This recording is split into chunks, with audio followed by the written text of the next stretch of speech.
हर बार ओबीजी से 25 से 30 क्वेश्चन पूछे जाते हैं, जिसमें से 20 तो मिनिमम पूछ ही लिए जाते हैं। एक टॉपिक ऐसा भी है जिससे हम एक क्वेश्चन तो एटलीस्ट एक्सपेक्ट करते हैं और वो है अबॉर्शन। तो अबॉर्शन के क्या-क्या टाइप्स होते हैं, मिस्ड, कंप्लीट, इनकम्प्लीट, इनएविटेबल और थ्रेटेंड अबॉर्शन। तो हम जल्दी से जान लेते हैं कि कौन से अबॉर्शन में क्या होता है। तो जो कंप्लीट अबॉर्शन होता है, expulsion of all fetal and placental tissue from the uterine cavity at 10 week of gestation. ठीक है, मतलब 10 से 12 हफ्ते के अंदर अंदर सारे फीटल और प्लेसेंटल टिश्यू का एक्सपल्शन हो जाता है, वो होता है कंप्लीट अबॉर्शन। फिर उसके बाद हम जान लेते हैं इनकम्प्लीट। तो इनकम्प्लीट में जाहिर सी बात है कि सारा तो होगा नहीं, तो passage of some but not all placental tissue through uterine cavity at 9 week of gestation.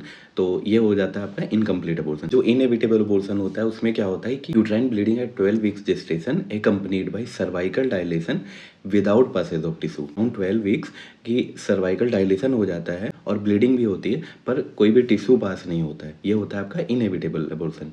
Threatened abortion होता है ना, उसको हम कैसे जानते हैं, uterine bleeding at 7 weeks gestation without any cervical dilation. ठीक है, कोई सर्वाइकल डायलेशन नहीं होता है, पर यूट्राइन ब्लीडिंग होती है समवेयर अराउंड 7 वीक्स। और थ्रेटेंड अबॉर्शन सबसे ज़्यादा फर्स्ट ट्राइमेस्टर में होता है। ठीक है, होने को बाद में भी हो सकता है, 20th वीक तक हो सकता है, बट मोस्ट प्रोबेबली ये फर्स्ट ट्राइमेस्टर में ही होता है। मिस्ड अबॉर्शन में क्या होता है कि फेटल death eight 15 weeks gestation in an asymptomatic patient. ठीक है, तो जब पेशेंट एसिम्टोमेटिक हो, को कोई सिम्टम्स पता नहीं चलते, तभी तो इसका नाम मिस्ड अबॉर्शन है ना। सिम्टम्स पता नहीं चलते हैं पर फीटस की डेथ हो चुकी होती है और नियरली 14-15 वीक्स के अराउंड ये होता है, तो इसको बोलते हैं मिस्ड अबॉर्शन। तो ये थे हमारे 5 टाइप के अबॉर्शंस। हर बार एग्जाम में हम एक्सपेक्ट करते हैं कि इसमें से एक पूछा ही जाएगा।